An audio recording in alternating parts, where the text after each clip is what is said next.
Tick-tock, time to rock. I noticed some of the people here are saying they didn't get notifications. I don't know why that is. For the record, I don't think it's sabotage. I think they're just, when you've got a platform as massive as... Hi, what the heck, man?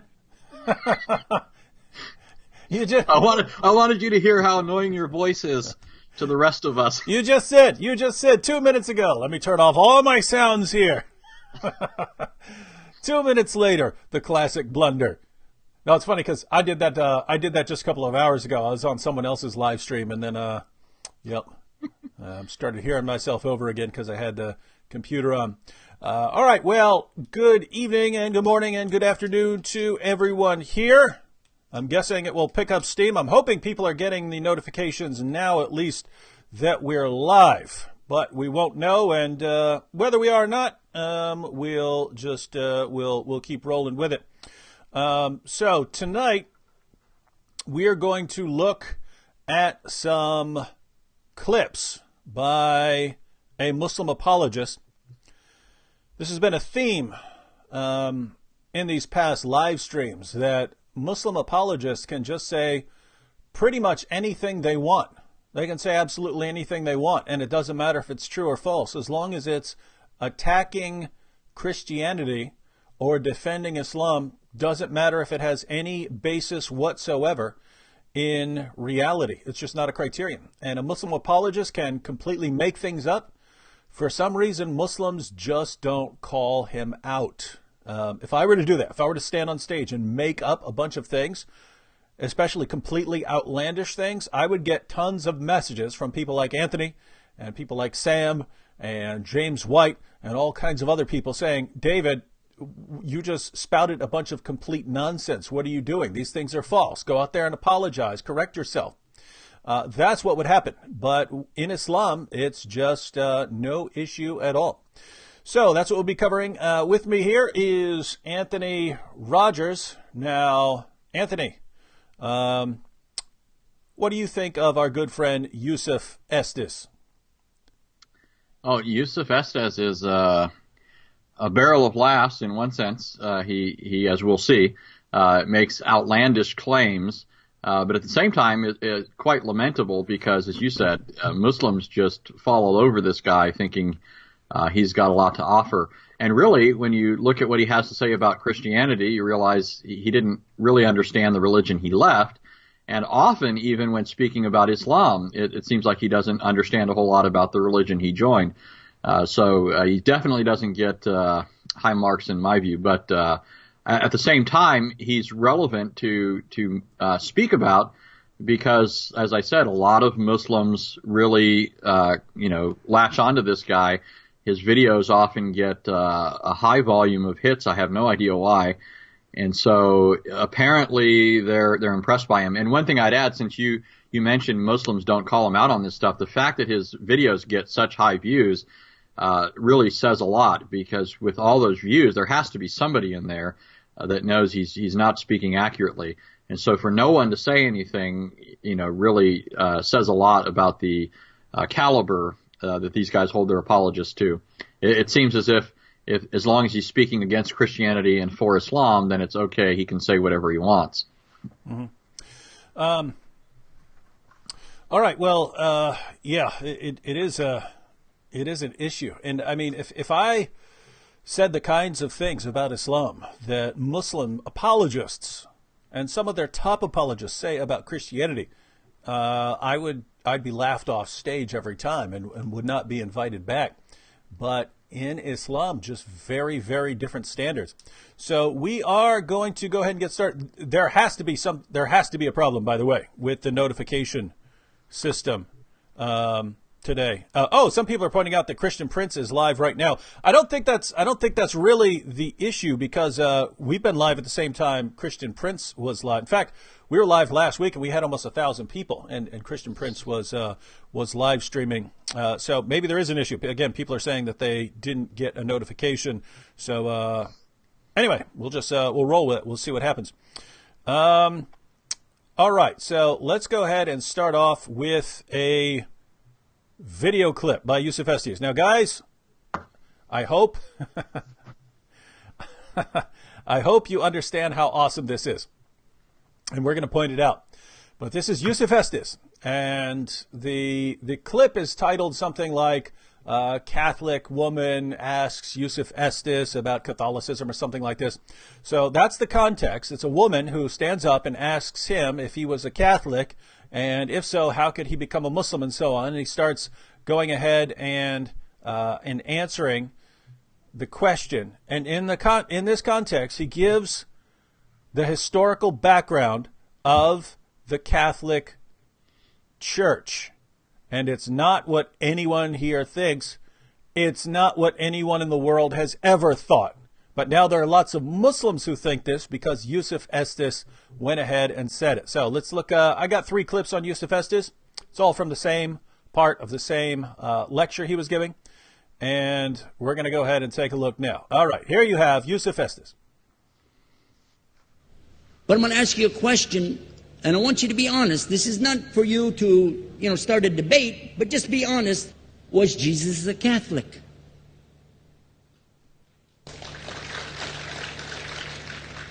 And it's not open to debate, so there's no point in opening that up because you know and I know he wasn't.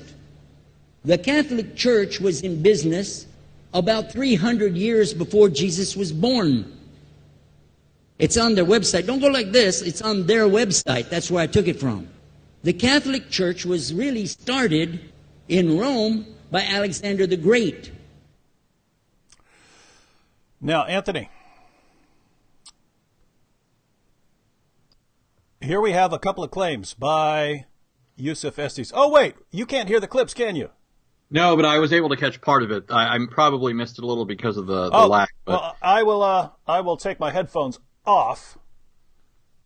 I will take my headphones off, and then you'll be able to hear it playing on my computer. So right there. Matter of fact, let's go ahead and watch it again because I want it to sink in for everybody. As a matter of fact, I could watch that clip all day on one of these. We should have it.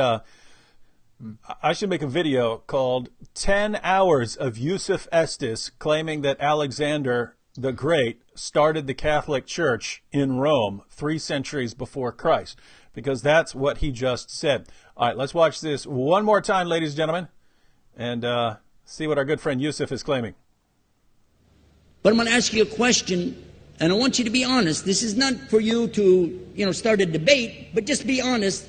Was Jesus a Catholic?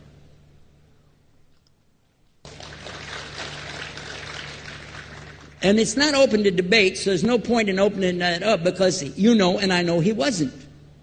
The Catholic Church was in business about 300 years before Jesus was born. It's on their website. Don't go like this. It's on their website. That's where I took it from. The Catholic Church was really started in Rome by Alexander the Great. All right, so the claims we have there are... the Catholic Church was founded by Alexander the Great 3 centuries before Christ in Rome, and it's on the website of the Catholic Church. So 4 claims there in just a few seconds. Anthony, you've been studying religion and the history of Christianity for many years. How much did Yusuf Estes get right in his explanation of the historical background of the Catholic Church? The only thing he got right is that this isn't up for debate. Right? It's not up for debate. He's wrong about everything. And one thing I'd throw in there is he makes the observation that Jesus was not a Catholic. And for Muslims, this apparently means a whole lot more than most Christians would recognize. Muslims want to argue, of course, that everyone was a Muslim, that everybody believed in Islam. And here they're simply playing a game. Obviously, we would say that all the prophets submitted to God, right? And so in that sense, if you want to use the word Muslim, you could, but it doesn't mean the same thing that it does for Muslims, right? It doesn't mean they believed in Muhammad's deity. They certainly weren't expecting a prophet named Muhammad and not a guy who was going to overturn everything God had said to all the prophets. So this is a sort of game that Muslims play, and it also has something to do with their kind of bizarre approach to everything. Allah has to name everything for them, right? Mm-hmm. So, for example, we can't trust the Bible. Where does God call the Bible the Bible? Right? Yeah. Or things like that. Christians don't typically think that way, but it's part of the bizarre world of Islam, where those sorts of things apparently are the be all and end all of the argument. Mm-hmm. But the simple answer to your question is he didn't get anything right. Okay, so let's get more specific here. You're saying, now you're not a Catholic, so you have no dog in this fight, right? Right. All right. And you would be happy to debate a Catholic on whether Catholicism is true. So you have no interest in simply protecting Catholicism here. You're not going to make something up to correct someone on Catholicism. Nope. All right. So, given that,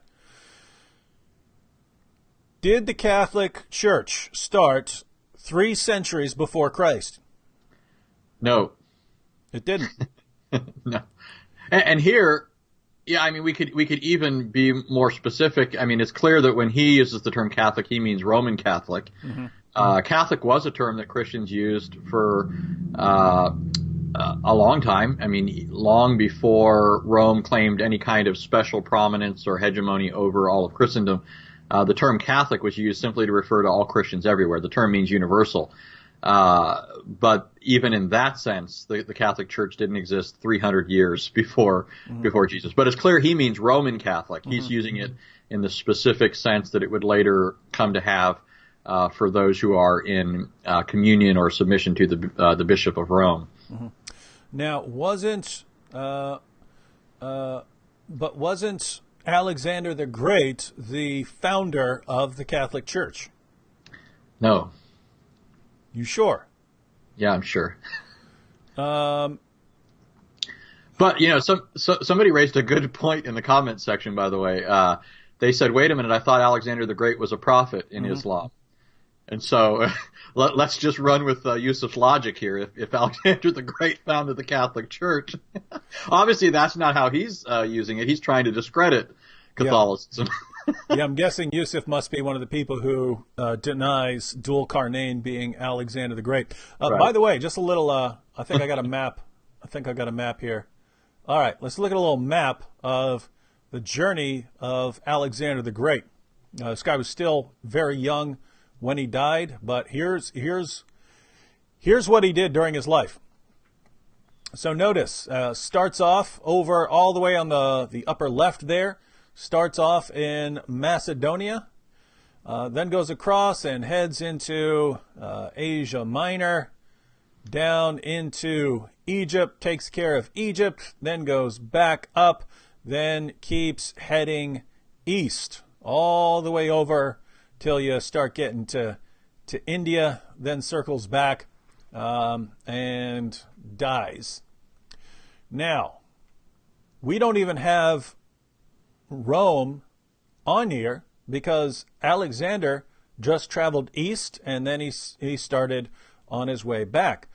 But this is the territory conquered by Alexander the Great. Notice that Rome isn't on here. Why? Because he didn't conquer Rome. He didn't do it. It never happened. And yet, according to Yusuf Estes, Alexander the Great not only went to Rome, he also started a Catholic Church there 3 centuries before Christ. Now, I say this because, matter of fact, let me look this up.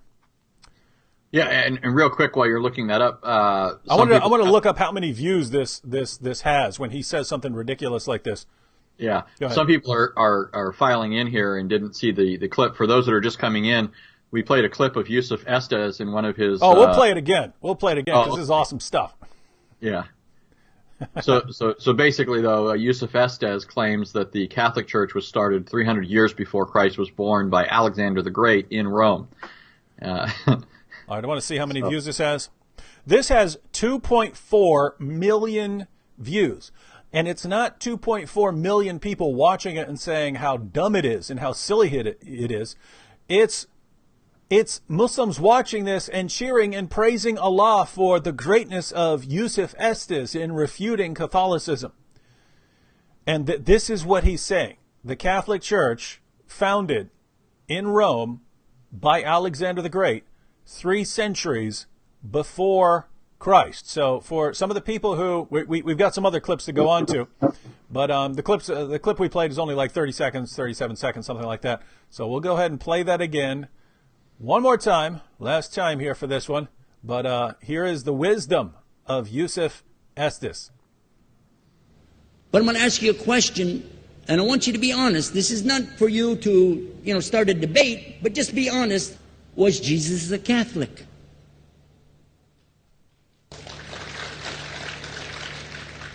And it's not open to debate, so there's no point in opening that up because you know and I know he wasn't.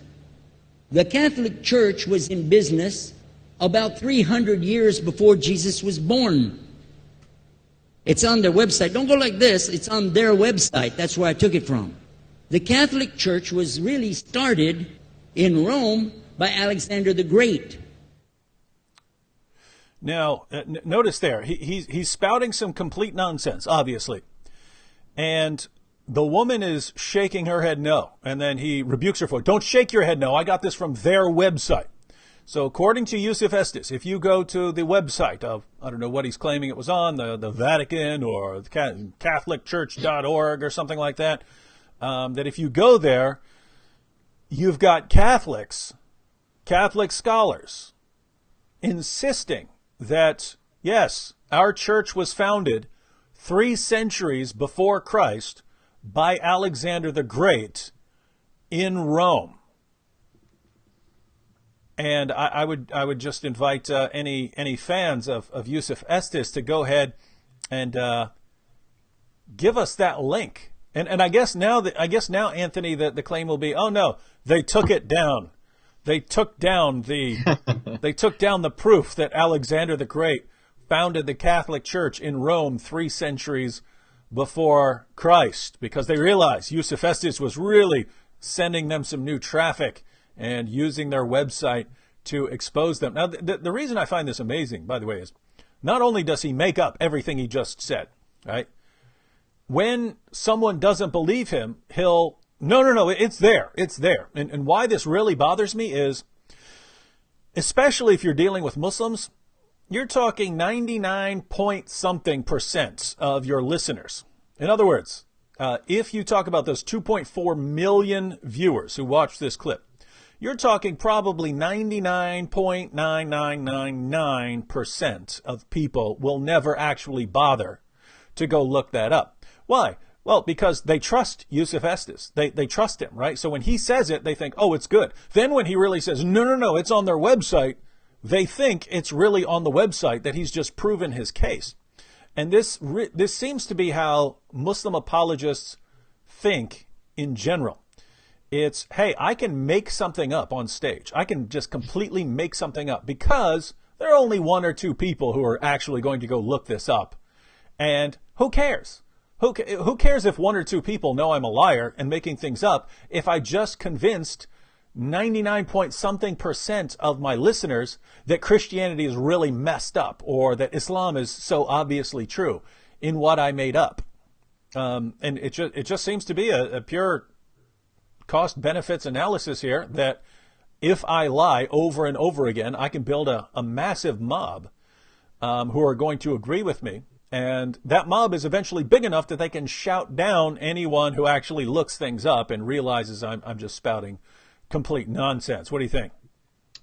Yeah, and I think statistically the number of people who figure out later that they were duped once they've committed themselves to Islam, if they're persuaded by his reasoning, they won't then turn around and leave Islam. Some will, but a number of people will remain. It reminds me of an old Columbo episode where Columbo is going back and he's looking at the evidence for a particular murder, and it seems to point to a particular individual who committed a murder a decade earlier, and the police chief is especially bothered by it because he's the one who convicted a guy. He caught him, convicted a guy on that earlier murder. And so if Colombo's right that this murder that he's investigating 10 years later is by someone else, then it would undermine the very case that made the police chief, that put him into prominence and got him his position. Now, the police chief wasn't going to lose his job per se, but he would lose some of his credibility.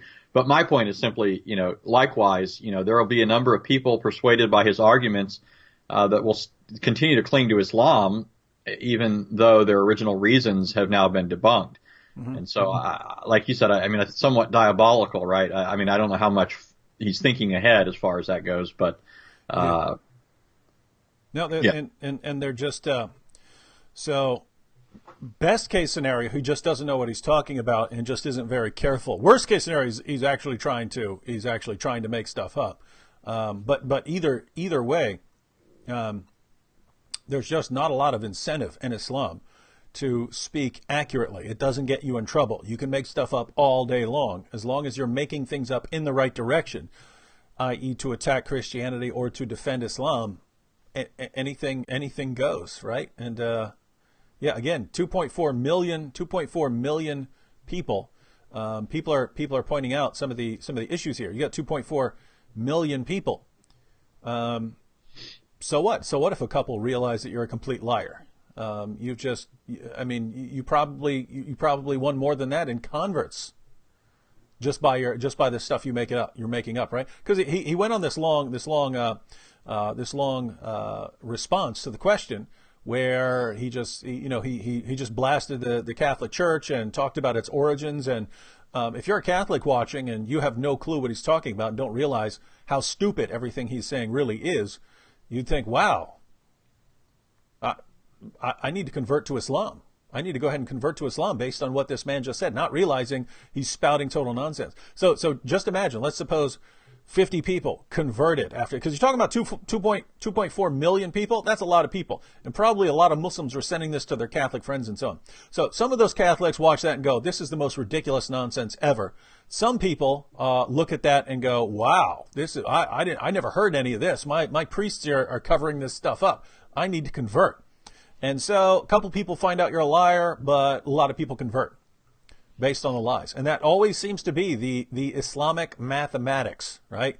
It's not about telling the truth. It's not about integrity. It's about whoever can build the biggest mob by any means necessary.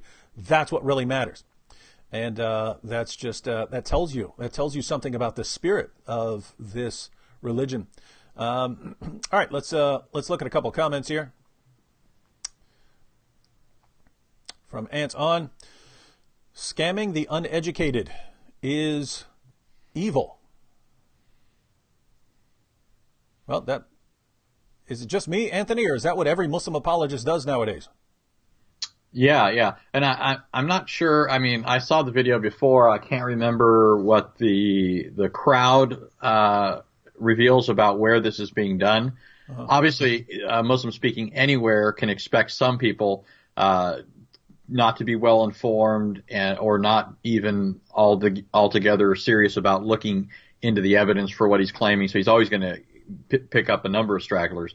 But that increases depending on where you're at, right? Mm-hmm. Certain parts of the world, you're going to have people who are less educated or have less access to historical information, or even live in countries where certain things are access is barred to them. And so my guess is that particular lecture was spoken to a crowd of people that are less likely to be in a position to quickly and easily falsify what he's saying, even as easy as it is. But I'm not certain of that. But I know they do that routinely, mm-hmm. right? Certainly Zachar Naik likes doing that. Yep. Loris K here. Isn't Yusuf supposedly a Christian convert to Islam? And this is one of the reasons this is very interesting, right? Because Anthony, how has he portrayed himself over the years as far as his background? Yeah, often he'll simply say that he was a Christian minister and leave that undefined. Now, however, and by the way, notice that, because that seems to be the most common way for these some Christian background Muslim speakers like Yusuf Evans and Yusuf Estes and so on, they'll describe themselves as former Christian minister, knowing that you could justify that by anything, right? Minister means like servant, right? So hey, I was a minister. I was a minister of Christianity. I preached Christianity in some way. I believed in Christianity in some way. I played some role. But they know that their listeners are thinking of minister in some official capacity, like a priest or a pastor, because almost every time, which is almost every day, that I get comments from Muslims about Yusuf Estes, it's, you would never say this if Yusuf Estes were here. He would destroy you. He was a Christian priest and a scholar of Christianity, and he converted. And you just get sick of correcting these guys. What in the world are you talking about? So go ahead and tell us a little more about Yusuf's what we know about Yusuf and how he represents himself. Yeah, quickly, let me throw in here. You mentioned Yusuf Evans. I listened to Yusuf Evans for years give his testimony, and I listened to his testimony probably 5 or 6 times. And the reason I did that was because each time he would add a detail that I didn't hear before. Mm-hmm. But one of the things I kept hearing him say was that he was raised in a very conservative Christian environment. He went to church all the time. He went Wednesdays and Sundays, twice on Sundays, right, morning and evening. He really played up his level of involvement in the church, and so therefore his knowledge and how he became a youth minister and that sort of thing. And I was shocked. I was shocked when he finally said where that was that he was born and raised. He said he was born and raised in Greenville, South Carolina. And I was shocked by that because that's where I live, right? And he mentioned in a lot of these shows that he went to a local Christian university to ask questions when he was doubting Christianity, and they couldn't give him answers. And he used to say he went to the textual criticism department of a particular university and they couldn't answer him. And then he finally mentioned that it was Bob Jones University. And I go there all the time to use their library. They have a great library. And so I went there and I asked them about their textual criticism department. And they said, "What are you talking about? We don't have a textual criticism department." Now, it's not as if they don't deal with textual issues, but my point is there's no such thing as a text criticism department. There's no textual critic there on staff or what have you. So these guys just, seem to have no shame. They just say whatever they will. But before you go on the issue of Yusuf, we might have to go through his testimony at some point, because I did the math once. Based on, because every once in a while he would give a bit of a timeline, right? So he would say, I was this old and I did this and so on. At one point, I forget the details, so we'll have to clarify exactly what the time frame was at some point in the future if we go through his testimony. But I just started jotting down notes. I was like, okay, so he said he was this old at this time and this old at this time, and then he went and did this, and I ended up with something like where he claimed that he studied all of the world's religions, and so he went and said that he reads really fast, and so he studied all of the world's religions, and somehow he didn't get to Islam until he had studied all of the world's religions. And I ended up with, as far as his time frame went, that he studied all of the world's religions within a couple of months when he was like 16 years old or something like that. And it's just amazing that Muslims will then put him forward as this expert on religions. When, if you listen to what he says about Christianity, he clearly had no clue what he's talking about. And if he's that sloppy in this religion that he supposedly spent years studying and investigating and going to church, I can only imagine how sloppy he is on the other religions that he somehow mastered within the space of a few months. So, yeah, interesting fellow. But what do we have with Yusuf here? Yeah, so Yusuf will often just say he was a minister, but sometimes he'll get more specific when it's relevant to, the story or what have you. But he was actually a music guy. And I know in some churches the music guy will be called a music minister or something like that. So it's not as if the term can't be used that way. It's just that it's misleading. When most people hear the term minister, they do think of somebody who was equipped and not self-appointed. He has some, formal standing in the Christian church. and therefore can speak with some kind of authority. He's at least informed, but it's clear that his background didn't involve any real formal education. And when you hear him talk, I mean, I've heard people say often that they've learned more about the religion they left after they left it, because since they left, they went back and studied it more or something like that. But I can't believe that Yusuf Estes at this point still thinks what he does about Christianity or Catholicism, right? I mean, there's just no excuse for that. How does anybody who was a Christian think that the Catholic Church was started 300 years before Christ? And how does anybody who's now making a name for himself, going around attacking Christianity, still holding that idea? You'd think at least by that point he had time to, figure something out. But yeah. And so the idea here is, if he's this bad now on the origins of Christianity, and he's been lecturing on it for years and giving his testimony for years and educating people on Christianity for years, treated as an expert by Muslims for years on this topic, if he's that bad now, what do you think his knowledge was when he was going to church as a Christian? I would say probably worse than nothing. That would be my guess. And so it just is interesting that they keep, I would say, deliberately giving the impression that they were like pastors or scholars or priests or something like this. I see it over and over again. And that's why, it's the Muslims who are convinced that these guys were like religious scholars or something like that, because they keep telling me, this guy was a pastor, this guy was a priest. And I say, no, he wasn't. Yes, he was. No, he wasn't. So interesting stuff here. Dennis here says the comments on that video are funnier. They actually believe it. I know, that was my point. The comment section there is filled. It's like one of the cat videos, right? A cat will not walk on the Quran, and it'll get millions of views. And the comment section is filled with Allahu Akbar. This proves that Islam is true. Same thing here with the video by Yusuf. What a great refutation of Christianity. What a great refutation of Catholicism. May this woman convert after this great response. Disturbing stuff. We had a question. And then you get the Muslims, you need to debate Yusuf Estes. Yeah.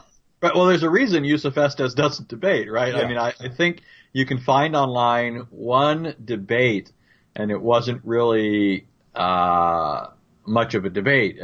Just the way it was set up, it was designed, I think, in many ways to favor him and not really put him under the microscope. But yeah, he's an apologist as long as nobody debates him. Yeah, you would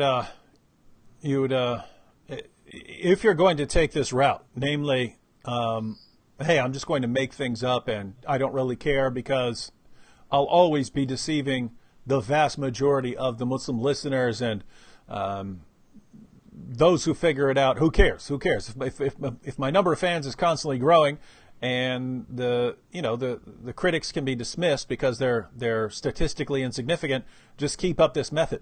And that's the method that most Muslim apologists use. And again, what does this tell us about this religion? We have a question about Ijaz here, but it's actually kind of relevant. Anthony Rogers, I listened to your debate with Ijaz Ahmed yesterday. Do you think he's really studied any logic? It seems more likely that he memorized the names of a lot of fallacies to impress his followers. And this would go back to what we are saying right now, right? It's not about being accurate or being truthful. It's about sounding like you know what you're talking about, even when you're spouting complete nonsense.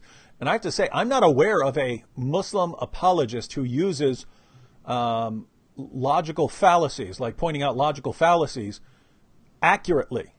Lots of Muslim, it's become very popular in recent years for a Muslim apologist to start spouting out logical fallacies. And I think they actually got that from us, because I used to do that in the debates. I would say, you're committing this fallacy. Oh, you've committed this fallacy, and so on. I think they jumped on that bandwagon. The difference, ladies and gentlemen, is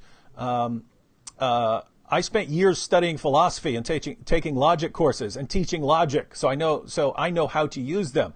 These guys hear the names, as you just pointed out, and they say it, but it's clear they don't know what they're talking about. They don't know how to apply them. And in logic classes, how this works is you learn what the fallacy is, and in a chapter of a book, you'll learn 4 or 5 fallacies, and then you'll have to actually do your homework, where you go through all of these examples, and you have to figure out if there's a logical fallacy there, and then you have to name the fallacy, or you have to say there's no fallacy. And you go through example after example after example after example of this until you can spot a logical fallacy, and you can say, here's what the logical fallacy is. These guys don't. It's more like, hey, I want to sound cool when I'm debating, so let me learn a couple of names, but without getting the practice of spotting them, they don't know what they're talking about. Yeah. When I think of somebody like Ijaz, and that I think he's referring to my debate with Ijaz, which was my first debate. And every time I think about that, it reminds me of something I used to earlier in my life. I used to spend a lot of time practicing martial arts and stuff like that. And one of the things that was interesting was it was often more difficult to deal with somebody who was a lower belt, especially a new person, than somebody who actually knew how to fight. Right? Not to say that a person with a higher ranking couldn't handle them, but it was always a matter of, you got to get your bearings a little bit with this person who's unorganized, unstructured, doesn't really know how to throw a punch, so it could come from any weird, wild angle, right? And so often those people can be a little bit more tricky to deal with. The thing with Ijaz that I've noticed over the years is that, yeah, he would use terms in just completely bizarre ways, and you'd be scratching your head for a while wondering what in the world he's even saying. Mm-hmm. And he's really convinced that he's saying something accurately, and other people are sort of mesmerized, right? They're thinking, oh gosh, he just sounds like he knows what he's talking about, and you're over there thinking, I've never heard these words used in this way ever, right? And once you get your bearings, then you can handle it. But the problem is, it's kind of like whack-a-mole. With Ijaz, every new thing you hear from him, he's brought up some other weird way of expressing himself, and using logical fallacies that you've never seen before in your life. And so for somebody who's studied those issues, sometimes you can even sit there and think, do I not know what that term means? Because he seems pretty confident, but I don't recognize what he's talking about. And you realize, no, he just doesn't know what he's talking about, right? And actually, it was funny the other day. I was watching David and Sam talk about Ijaz's attempt to defend Allah praying and so forth. Someone just brought that up. Said, remember when Ijaz talked about relational verbs, right? Yeah.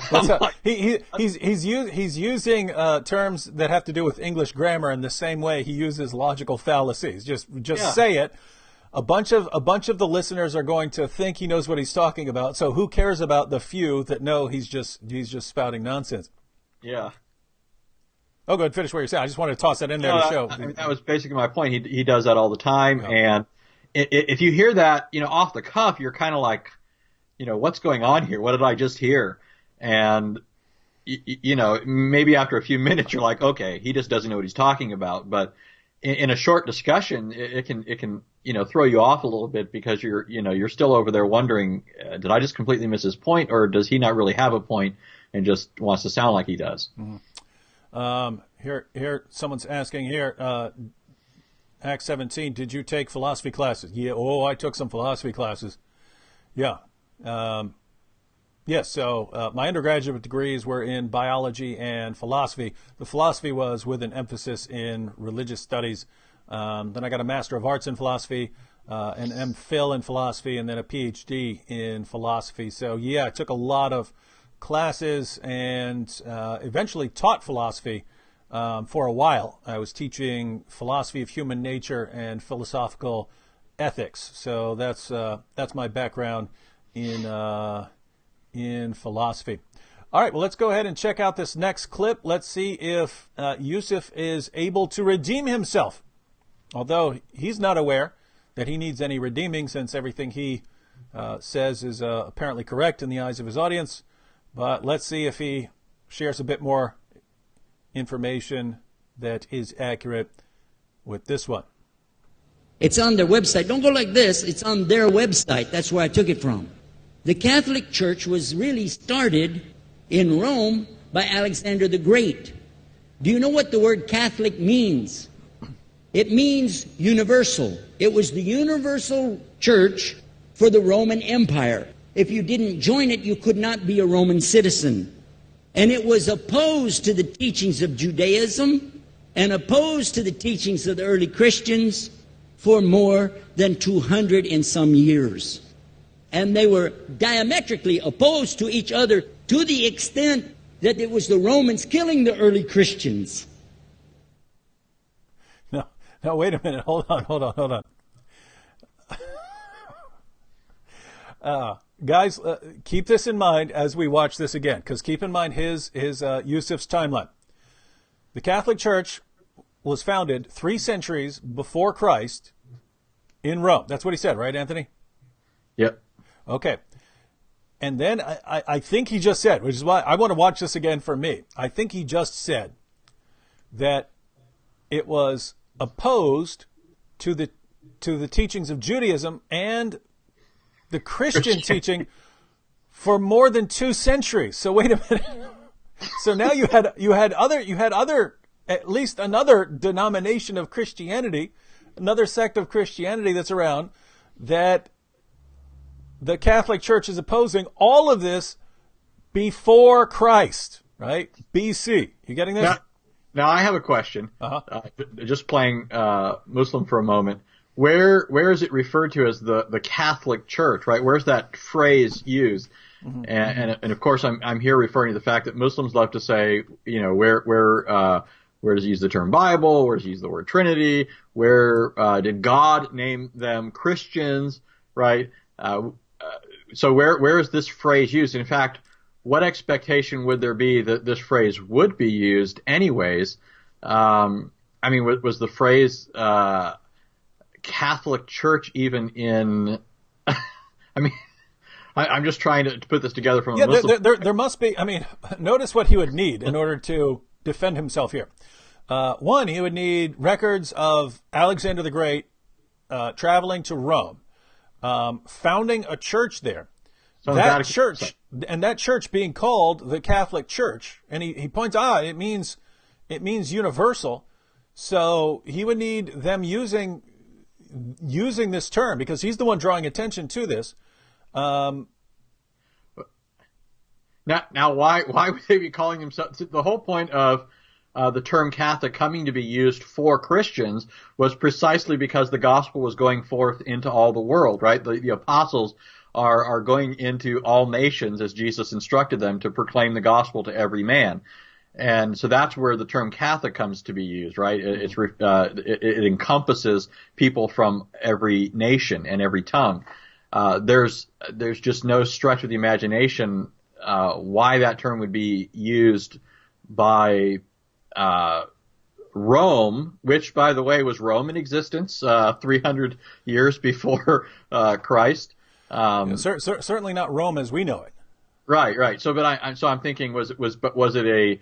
I mean, you don't have the Roman system and the religion, whatever it's being. Actually, it was a hodgepodge, right? I mean, but anyways, you don't have this concept of our religion is spread throughout the world, right? Mm-hmm. So that we would call it Catholic or universal. That it's just not even there, and even in terms of its content. Yeah, not just the terminology. Hey, check this out. It seems a Muslim friend here gets the point. He says, "How do you get a sect of Christianity before the birth of Jesus, peace be upon him? That sounds ridiculous." Yeah, and look at Salmon Player. He didn't even get my point. He says Anthony Rogers just admitted that people made up the word Catholic. You're missing the point, Salmon Player. We don't hold the artificial view that God needs to name everything for us, right? We can make labels for things that are true, that are real, right? I mean, for example, the sun was there before it was named the sun, right? Mm-hmm. I mean, certainly, the Lord knew what it was and so forth. But my point is simply that something isn't false or untrue simply because the name that's given to it later is a later designation. That's just a very bizarre way of thinking, and it's only something that fascinates Muslims. It's not a criteria that we use. The word Catholic means universal, and it refers to Christians spread throughout the world. Yeah. So did you catch that, Salmon Player? There's a word that means universal, and Catholics at some point said, "This is what we want to name our church. This is the one Catholic church, the universal church." So they used a language, right? Now, according to your apologist here, it was actually Alexander the Great that founded that church centuries before Christ. And the Muslim here gets it. How do you get a sect of Christianity before the birth of Jesus? That sounds ridiculous. Now, how is it that this Muslim can see that, right? But that millions of people can watch Yusuf Estes and not realize, hey, he's being totally, totally ridiculous here. But even if you didn't know anything, it's not just one sect, it's multiple sects, because we'll go back and watch it now. According to Yusuf Estes, Catholic Church started 3 centuries before Christ in Rome and was against the teachings of Judaism and the teachings of Christianity for 2 centuries. Hold on. Let's see that. I actually want to verify it. I'm thinking I must have misheard him say that, because there's no way to reconcile these things now. All right. Let's see. It's on their website. Don't go like this. It's on their website. That's where I took it from. The Catholic Church was really started in Rome by Alexander the Great. Do you know what the word Catholic means? It means universal. It was the universal church for the Roman Empire. If you didn't join it, you could not be a Roman citizen. And it was opposed to the teachings of Judaism and opposed to the teachings of the early Christians for more than 200 and some years. And they were diametrically opposed to each other to the extent that it was the Romans killing the early Christians. Notice, by the way, that he also said you couldn't be a Roman citizen unless you joined the Catholic Church. That must mean that Paul, since he was a Roman citizen, was a Catholic, right? Yeah, and well, it would mean, you had tons of people. You had Jews who were Roman citizens. Right. You had tons of pagans who were Roman citizens. So according to Yusuf Estes, all those people who were Roman citizens were part of the Catholic Church, which was founded by Alexander the Great 3 centuries before Christ. Now, Anthony, on a scale of 1 to 10, how bad is this here? It's not on the scale.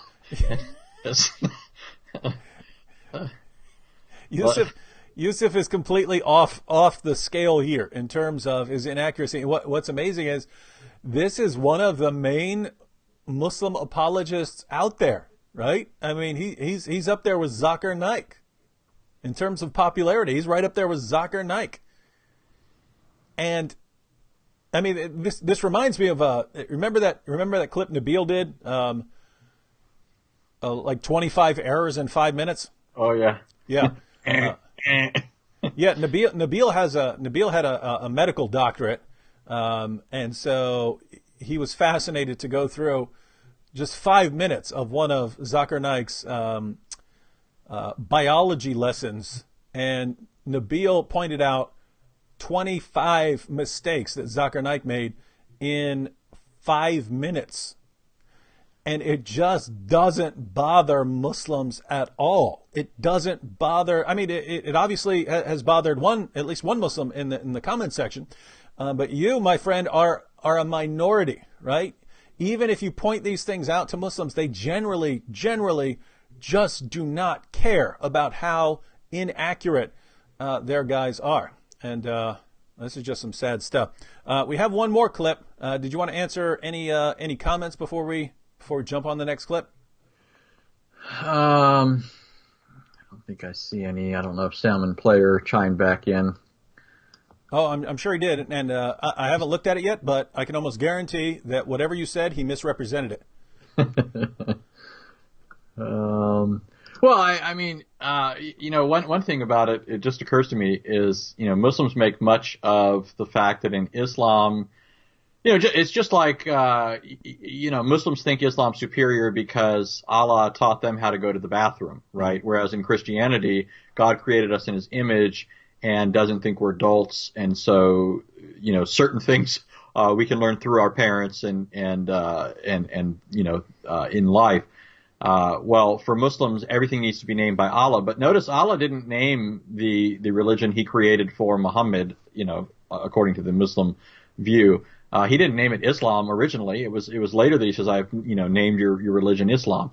And so what? Islam wasn't true before that. It's just a very strange way of thinking that because Allah told him how to refer to everything, that people can't use, shorthand expressions, for stuff, right? I mean, we do it all the time. Imagine if we tried to live by this, where we can't use any terms to summarize things. We always have to spell it out unless we've been given a special. It's just a very bizarre way of thinking. Mm-hmm. All right.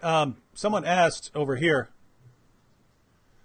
play that video of Estes again, David, please. So I don't know if you just want to see it again, but there are people who are constantly trickling in, and the clips are actually short. So before we go on to the third clip, let's play those other two clips again. They're only 30-some seconds long each, so let's go ahead and take a peek at these one more time so everyone can understand. Again, this is one of the most popular Muslim apologists in the world. He is portrayed as an expert in Christian-Muslim dialogue and in Christianity. And if you look at the things he's saying, this is absolutely amazing. So we'll play the first clip where he explained, for those of you who weren't here, we'll play the first clip again where he explains the origins of the Catholic Church. But I'm going to ask you a question, and I want you to be honest. This is not for you to, start a debate, but just be honest. Was Jesus a Catholic?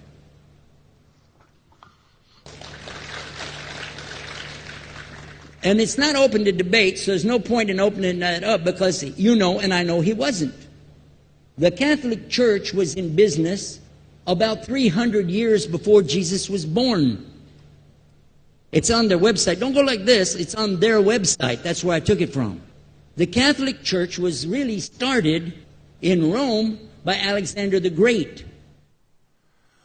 All right, so for those of you who are just tuning in and don't know what we're watching a video by Yusuf Estes. He was explaining the origins of the Catholic Church.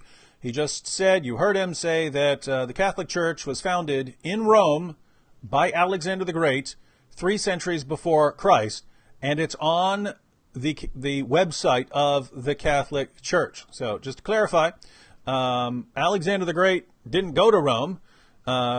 He didn't start any Catholic Church there. There was no Catholic Church 3 centuries before Christ, and there is no Catholic Church website that acknowledges the things that Yusuf Estes just said. If he wants to say, oh, but they took down those articles after I started using them, well, great. That's what Internet Archive is for. You can go back and find these wonderful articles that say all of the things that you've just claimed. So that's one that we wanted to watch. Anthony, you want to add anything before we watch the second clip just for review? Well, real quick, Salmon Player, as usual, not paying attention. He said, guys, he said that Islam isn't in the Quran. Read my scripture perfectly. Rogers read 319. I didn't say. When did you say that? Well, I said it in the same place that Yusuf Estes got his information on the origin of the Catholic Church, I guess. It doesn't exist, Salmon Player. That's not what I said. What I said is that it's Muslims who hold the artificial and extremely bizarre idea that if a term is not specifically given by God to designate something, then that thing isn't true, didn't exist, isn't real, or what have you. If I want to call Islam Mohammedanism, which I think is a more appropriate label for it, just because Allah didn't use that term in the Quran doesn't mean that what I'm referring to isn't there, right? We can use nicknames for things. There are other ways to refer to things. It's just a really weird idea that, you guys do it all the time, in fact, right? Mm-hmm. Don't Muslims, they refer to, there are various schools of fiqh, right? They refer to the Hanafi, Hanbali, Shafi'i, all these different schools. Where did Allah give you those names? Where does Allah use those names in the Quran? Where does Allah use those names in the Hadith? Where do you find bila khayf in the Hadith? All these terms are terms that you guys use to label things, which may or may not be true, but it's not true or false based on whether or not the term is used, right? Terms are there to help us refer to things. They're handy catchphrases that allow us to say a lot in a short space. So it's your artificial idea that a term has to be used in order for something that it refers to be true or real. That's not our view. I'm telling you that's I would regard that as absolutely ridiculous, right? That's something that humans have been doing for a long, long time. We take something and we realize we have some concept here, and we have to talk about that concept. And so since we have this concept that we need to talk about, let's apply a word to it so we all know what we're talking about. And according to Sam Blair, who's clearly been watching Muslim apologists for a long time, no, he sees a massive problem with that. And yes, God needs to tell us every word that we're going to use, or we can never talk about anything else. Very, very interesting. Now, notice we have Gregorian here. He says, wait, what? He actually did mean Alexander the Great and not Constantine? Wow.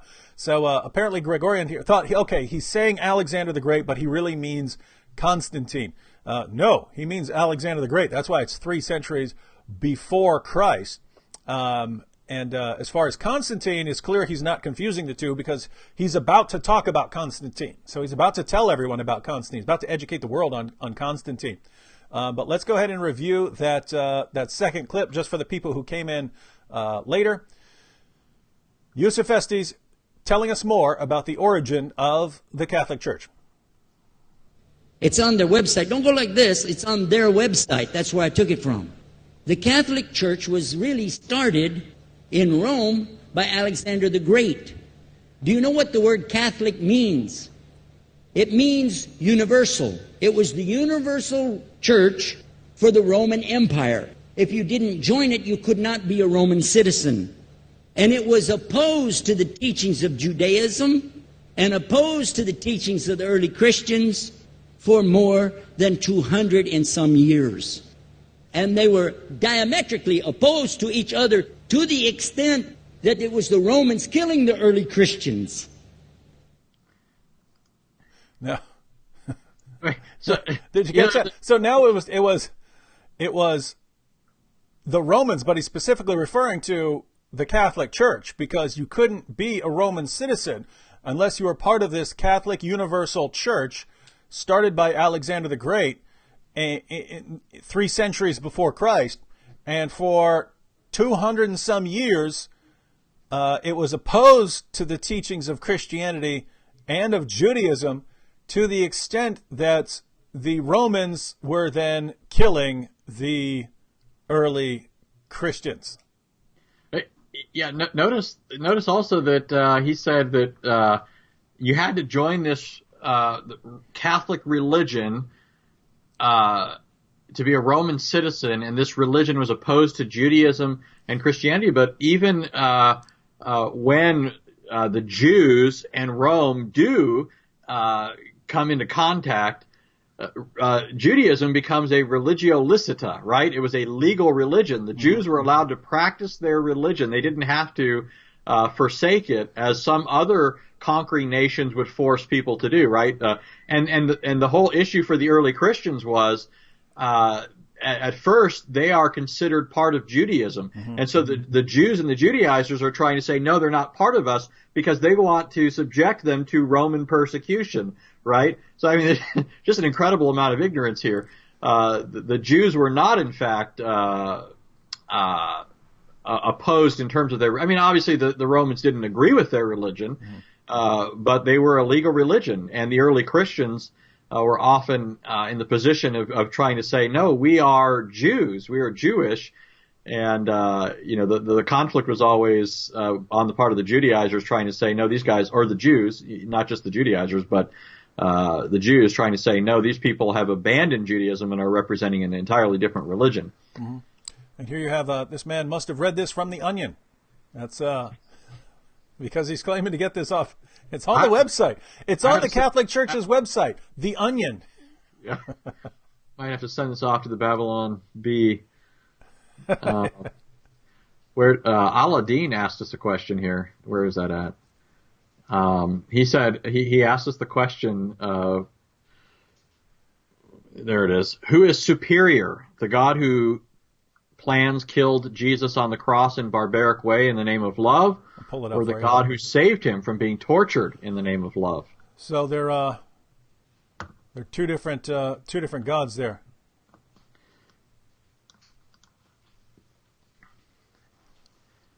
All right, are you ready to renounce Christianity? You put it on the screen there? Yeah, there it is. Yeah. So obviously Aladdin is beginning with the assumption that man is not sinful, or sin is not so bad as to deserve punishment, or Allah or God is not so holy as to necessarily have to punish it. But on the assumption that sin really is sin, that God really is holy, and that man really deserves to be punished, then yes, the God who is loving is the God who sent his own son, who gave up his one and only son, his well-beloved son, on behalf of sinners. This is why the Apostle Paul in Romans 8 could say, how can he, not freely give us all things if he did not even spare his own son, but gave him up for us all? His whole point is that Christ, as the special object of God's eternal love and delight, having given him up, it guarantees that he'll forgive our sins and with him freely give us all things, right? Eternal glory and immortality and the joy of communing with him forever. Now Allah, on the other hand, no, he's not loving at all, because he in Islam, even if you put aside all those things, right? Allah, what has Allah done to save anyone, right? He certainly, he says that he sends prophets, but these prophets do what? Muhammad. It seems to me that Muhammad only makes matters more difficult for Muslims, really. Mm-hmm. Right. Muhammad is supposed to be the perfect pattern of conduct, but he ends up leading them into sin. I don't know how Allah appears as an object of love in the Quran. Mm-hmm. As a source of love. It's always meritorious. That's not really what love is. And we'd have to reject his understanding of what happened here, because even his own apologists, like Shabir Ali, acknowledged that Jesus was tortured on the cross. Mm-hmm. And Zakir Naik assumes that in his debates, right? He takes it for granted. He tries to argue that Jesus somehow survived the crucifixion. So even Muslim apologists now are agreeing that they can't really defend the Islamic picture. Well, yeah, and also, what about the most the predominant view among Muslims is the substitution theory, yep. Right? So, how loving is that? Somebody who, somebody else is being thrown on the cross for Jesus. In fact, they make the Jesus that they believe in look cowardly, really, right? Somebody else is dying when he's the one they're after, right? But he's running off somewhere else while somebody else, one of his followers, is dying instead. So they not only don't end up with a God of love who's willing to give his own son on behalf of sinners, but now they end up with a cowardly so-called prophet, right? And of course, we're not speaking here about the Christ of history, the Christ of the Bible. We're talking about the fictitious Christ of the Islamic faith. That Christ ends up being a cowardly individual, and Allah ends up being just a colossal deceiver. In fact, that's, isn't that the heart of the matter, that Allah is here engaging in that act which he claims to be the greatest at, right? He's the best of deceivers. Surah 354 and 830. Yeah. Now, everyone, just to put all of this together here. So Aladdin, as usual, wants to mock Christianity by mocking the God who, according to the Bible, was willing himself to enter creation to die for our sins. His religion encourages him to mock this view. but he apparently finds it difficult to describe a God who would do that, a God who would whose justice is perfect, so all sin must be punished, but who's so loving that he'll do whatever it takes to satisfy that justice for us. And so it's a very different kind of God from the one you have in Islam, where a God can just sweep sins under the rug, or he can just punish other people for your sins. That's what you have in Islam. So the God who loved us so much that he entered creation to lay down the life that he had taken on for us, that's what Al-Din is mocking. And instead, we're supposed to believe in the God of Islam, who will punish random people, random Christians and Jews, for the sins of Muslims. This is according to your own prophet, Muslims. Muhammad declared that Allah will punish Jews and Christians for the sins of Muslims. If Muslims have sins as heavy as a mountain, so Allah can't just sweep those sins under the rug. Their sins are too big.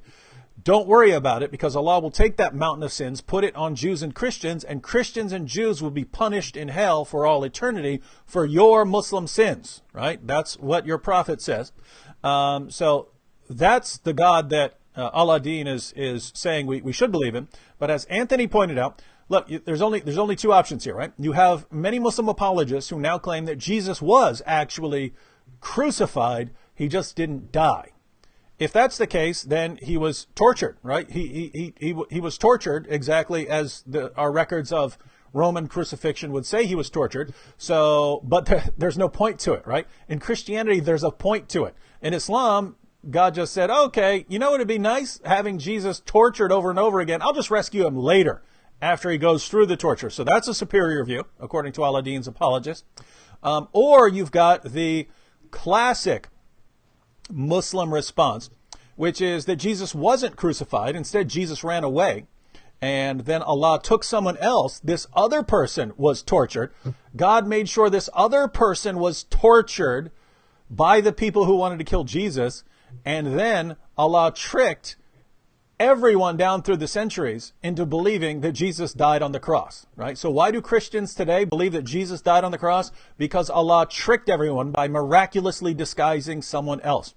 So Al-Din's response here is, don't believe in that God who loves you so much that he took the penalty for your sins. Instead, believe in a God who would never do that because he doesn't like people that much, who isn't just enough to need to punish all sins, but is just enough to have to punish major sins. And so don't worry, he'll put those sins on someone else and punish someone else for your sins.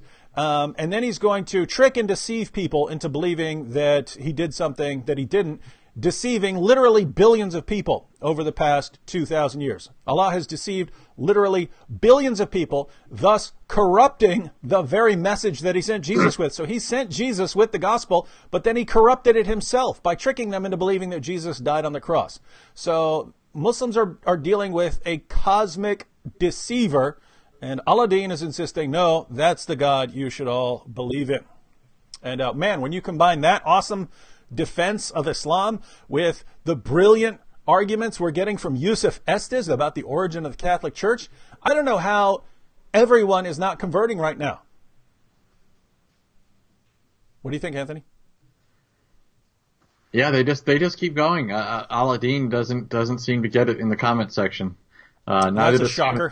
No. Notice that's the other impact that their apologists have on them. They just somehow destroy their ability to think logically about anything. It gets sucked right out of them by years of Islamic apologetics.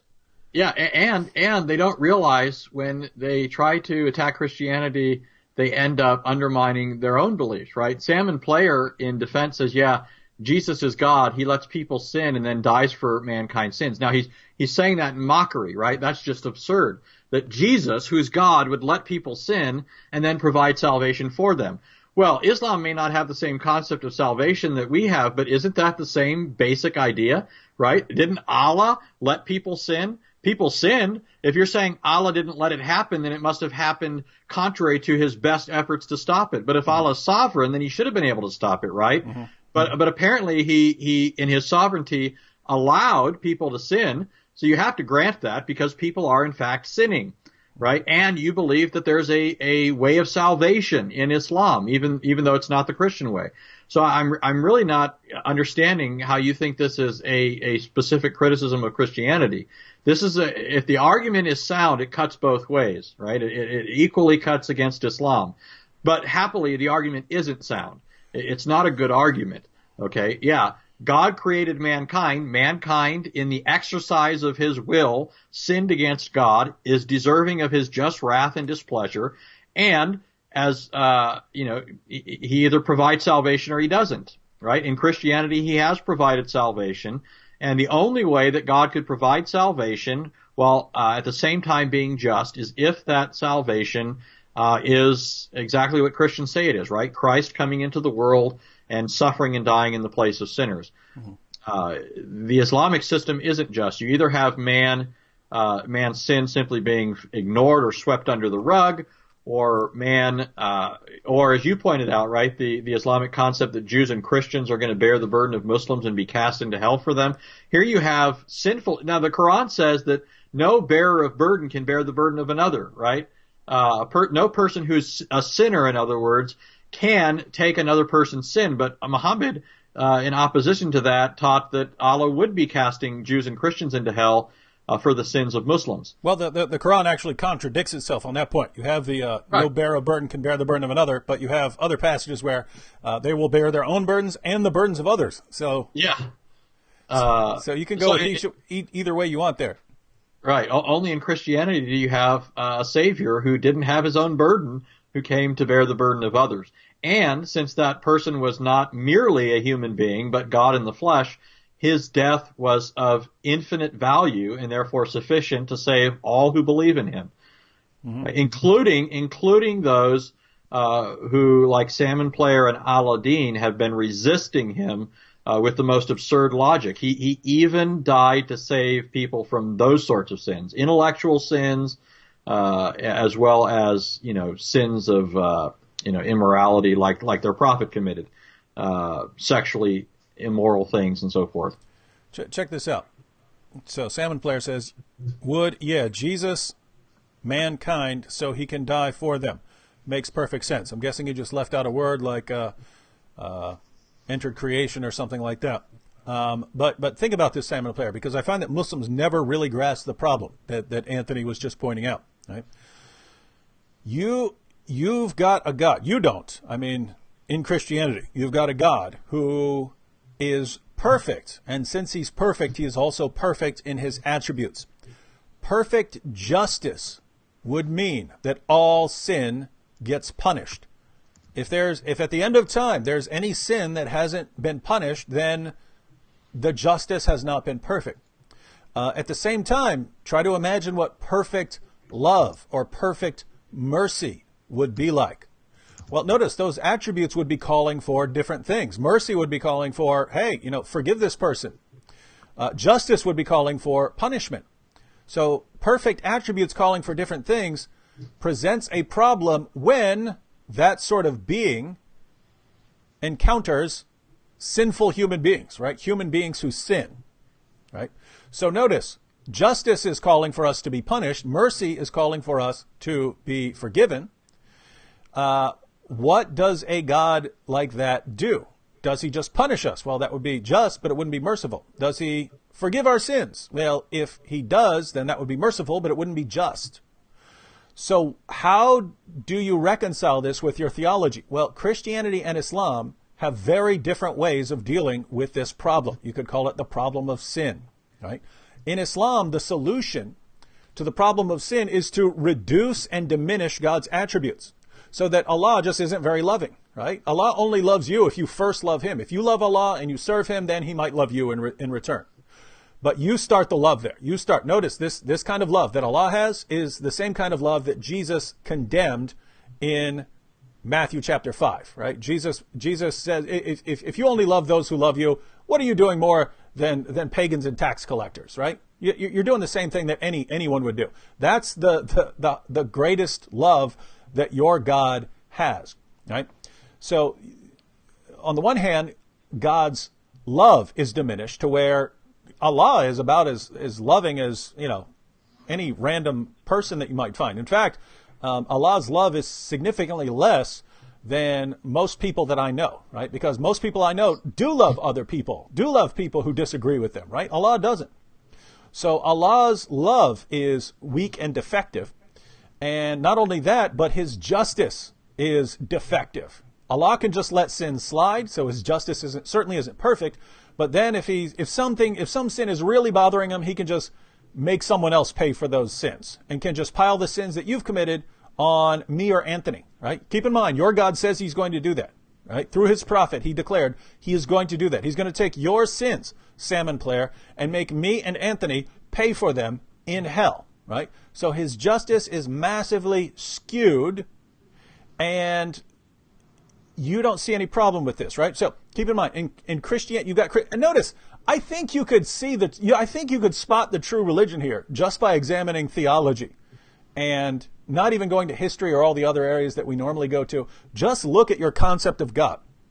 In order for you, Salmon Player, to have forgiveness, you have to believe in a God who is massively weak and defective, whose attributes fall vastly short, whose attributes are even lower and weaker than those of human beings, right? That's the kind of God you have to believe in so that you can believe that you could be forgiven in spite of the things that you've done. That's probably the real reason you don't ever want to have to deal with the God of Christianity, whose justice is perfect, whose mercy is perfect, whose love is perfect. You can't deal with those kinds of attributes because you don't understand how you can be forgiven. Now just think about this. If a being is actually perfect in justice, that means that he's going to have to punish all sins. If his love and mercy are perfect, that means he wants to forgive human beings. What does that mean? It means that somehow he has to punish the sins and has to show love and forgive the sinners.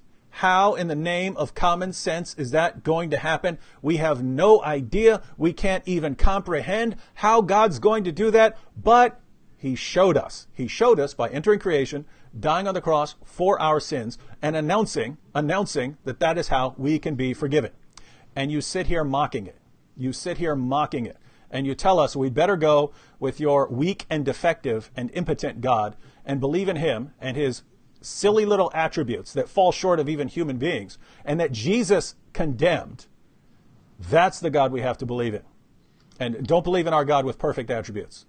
Don't do that because it sounds weird to you. Of course, ladies and gentlemen, of course, God entering creation and dying on the cross sounds silly to Muslims when Muslims are thinking of God in terms of their own religion. Well, God doesn't need to do that. Our sins aren't that bad, and he doesn't really care all that much, and he certainly doesn't love us enough to do that sort of thing. Yes, I agree that the cross makes no sense given Islamic theology of the defective God, the God who falls short in every way. Of course it doesn't make sense. Start with a Christian concept of God and you'll start seeing why we believe in the cross. Let me throw in a couple of verses here that speak right to what you were just saying. And you'll recognize these, but every Christian should know them, and Muslims need to hear them at some point. But in Psalm 85, this is one of the Psalms. So the Quran itself actually makes reference to the Psalms, right? The Zabur. But here's what it says in Psalm 85:10. Mercy, so God withholding wrath from those who justly deserve it. Mercy and truth, so in truth, these people would deserve wrath, right? But mercy calls for God to restrain his wrath. Truth calls for God to exert it. But here, rather than pit these two things against each other, the psalmist says, mercy and truth have met together, righteousness or justice and peace have kissed. So here, in the context of the psalm, it's talking about God saving his people who deserve his wrath and displeasure. And so the psalmist is saying that somehow, remarkably, God is able to be merciful to us while still maintaining his truth, justice, and righteousness.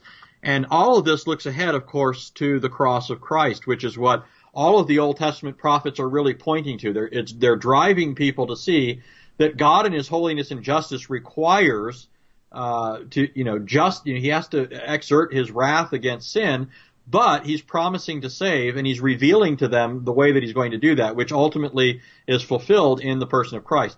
But you come to Romans chapter 3, where Paul is talking about how God justifies the ungodly. To justify means to declare righteous. And he tells us that God does so by laying the burden of our sins on Christ, who pays for them willingly. He's a willing sacrifice, and in turn giving us Christ's righteousness. And then Paul ends in Romans 3, verse 26 by saying that God did this so that he might be both just and the justifier of those who believe in Jesus. In other words, so that he might be both just and merciful. Just in punishing our sins and not just skirting them or sweeping them under the rug, and merciful in declaring us righteous because Christ lived a perfect life in our place. Amen. All right, well, we'll probably wrap this up around 9:30 because that'll be a good 90 minutes. But let's go ahead and watch this last clip here. Uh-oh. What more can you say? Yusuf Estes giving us more knowledge of the origins of Christianity and the Catholic Church. So here we go. Last clip from Yusuf Estes. And everyone pay attention because running out of time. We can't keep playing this one over again. All right. See if you're ready to accept Islam. Now, if you understand that and you go to their website and read, they didn't even take over Christianity until the year 325 AD. And when they did, they changed a lot of things, again, referring to their own website. But if you want to check it in Britannica or Americana or grow your encyclopedias, go ahead and read about the Catholic Church. When, in August of 325 AD, at the Nicaea Council, they took over, first thing they said was, let's change the date of the birth of Jesus to be the same date as that of Mithras, which was the god, one of the gods worshipped there, and also the sun god's birthday was the same day, December the 25th, believing it to be the shortest day of the year. And Constantine was a sun worshiper of Saul Invictus. Go to the website, read it for yourself. All right, so did you catch that, Anthony? Yeah, I wish I didn't, but I did. All right, so the Catholic Church, which was started 3 centuries before Christ by Alexander the Great in Rome, took over the Roman Empire so that you couldn't be a Roman citizen without being a Catholic, then somehow was at odds with Judaism and Christianity for more than 2 centuries. Again, we're talking before Christ here. But then finally took over Christianity at the Council of Nicaea in 325. That's when they took over Christianity and changed the date for the birth of Jesus to line up with the birth of Mithras. And there you go. And he refers to Constantine there, so he clearly wasn't confusing Constantine with Alexander the Great. So did you get all that? Yeah, so many crazy things there that just don't even work. Yeah. I mean, one thing is, a lot of people don't know this, the Council of Nicaea, the vast majority of bishops at the council were from the East. Mm-hmm. They're not from Rome. I think there were only 2 bishops that were representing the Roman Church. Even the Pope at the time wasn't there, right? So Nicaea, I mean, where is this Catholic Church that's now taking over? Yeah, from outside, it's coming in and taking over. Where is this thing? There were no representatives of this church present at that council, and there were only 2 bishops from the Roman See. It's just really weird hearing all this sort of stuff, and then the whole thing about Mithras and all that. Yeah, I was telling. Yeah, notice, I mean, he's saying this is on their websites and so on, right? This is go to Encyclopedia Britannica, and he listed a whole bunch of things. Yeah, so everyone, I want a little homework assignment. Go to these encyclopedias and look up Catholic Church, and you're going to find that at the Council of Nicaea, the Catholic Church, which started again 3 centuries before Christ, was founded by Alexander the Great, but officially took over the Christian church, 325, and then decided to change the birth date of Christ to December 25th to match Mithras. And it's a little side note. It's a little side note here. How people actually came up with December 25th. It's actually weird, and I believe false, based on a false assumption.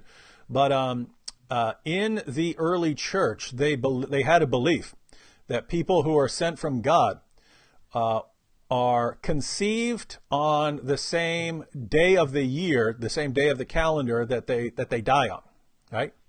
Now, I don't know how you could possibly defend that, but there was this belief, right? So, in other words, if you're some Old Testament prophet and you come into the world, the day you're conceived is the day of your death is going to be the same day that you're conceived, right? So how they put this together was they did their best to calculate the day of Jesus' crucifixion, right? They did the best to calculate the day of Jesus' crucifixion. And once they got that, they say, okay, well, that would be the same day of the year on which Jesus was conceived. Therefore, count 9 months forward. And so they concluded that Jesus was executed on March 25th. They counted 9 months forward, December 25th. That is very strange reasoning, very unfamiliar to us. Again, I think incorrect reasoning. But Yusuf Estes gives his explanation. Hey, we want to be on the same day as Mithras. Interesting stuff. All right. So, Anthony, are you persuaded by Yusuf here? And Muslims in the comment section, I don't see any Muslims defending him. I see them mainly trying to distract from the fact that their apologists are really, really horrible and complete liars who make things up. And again, we're not picking some random Muslim apologist off the street. We're not picking someone we found at a local mosque who's spouting complete nonsense. We're going to one of the most popular Muslim apologists on the planet, the one that Muslims send us to, saying, you would not say this to Yusuf Estes. You're all terrified of him. We go and we start looking at his clips, and this is what we find. We find absolute nonsense. Now, notice how this ties in. This keeps happening, ladies and gentlemen. This keeps happening. We examine the comments of Muslims in the chat. We examine the claims of Muslim apologists and debaters, and we find over and over again they just keep making stuff up. And why? You can see in the comments section why. Their own Muslims do not care and do not hold them accountable. And so it's a virtue in Islam to be a mighty deceiver. The better the deceiver you are, the more people you can lead astray by making up ridiculous claims. The more you can do that, the better. What do you think, Anthony? See you looking at comments over there. Yeah. I mean, I think they're just on the rat wheel, right? They're just going to keep going round and round. They like their errors in many cases until they, wake up and think, no, we're more concerned with truth than we are with just maintaining the lie. I mean, what is it that keeps them holding on to Islam when it requires them to buy into things that are patently absurd and false, right? I mean, what's the benefit of that? I really don't get it.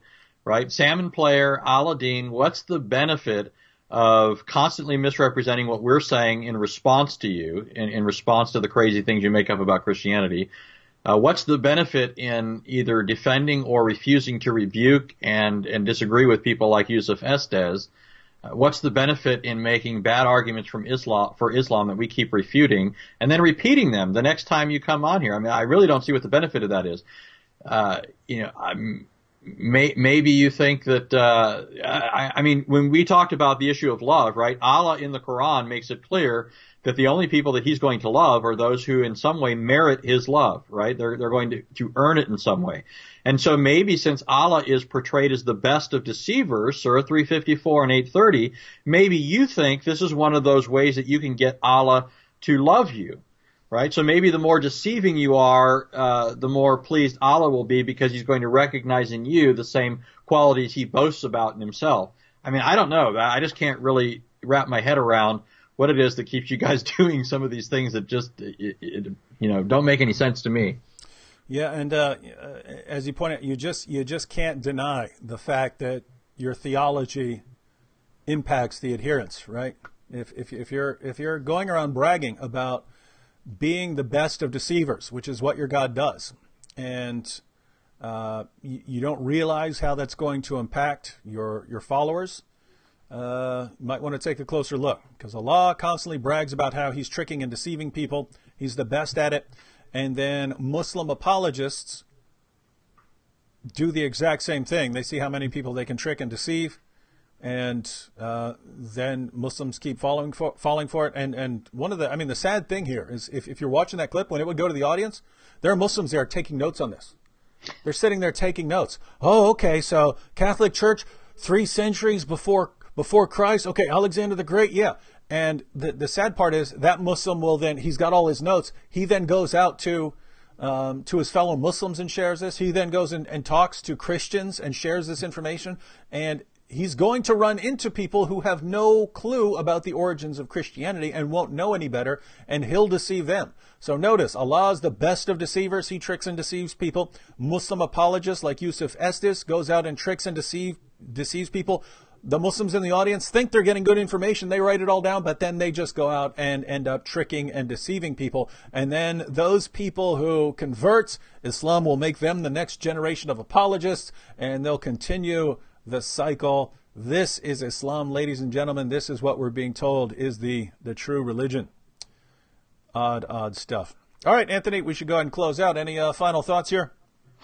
Yeah, just that Salmon Player says that Allah is a merciful creator, not a father. A father wouldn't let his children suffer. Well, what is the attribute of mercy? I mean, I could just as well say Allah can't be a merciful creator because a merciful creator wouldn't let his children suffer. Mm-hmm. That's not true according to Islam or Christianity, right? Mercy is precisely, the observation that man deserves punishment, and God can withhold punishment. But not at the expense of his justice, according to Christianity, only according to Islam. Mm-hmm. But anyways, we can go on rebuking and responding to Salmon Player. He doesn't apparently listen to anything we say, so yep. We'll just have to catch you next time, Salmon Player. Yeah, we'll catch you. You'll keep coming back, Salmon Player. You can't stay away. You hear that David Wood, Anthony Rogers, Sam Shamoon got something going down. You keep coming back, and we actually like having the Muslims here in the chat. One, because we do like to deal with objections. Two, because we hope that you actually pay attention and can be led out of darkness.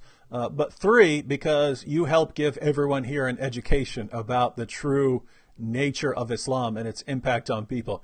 So we know you're doing that for us, and thank you, and we'll see you all again. Be going live again sometime this week.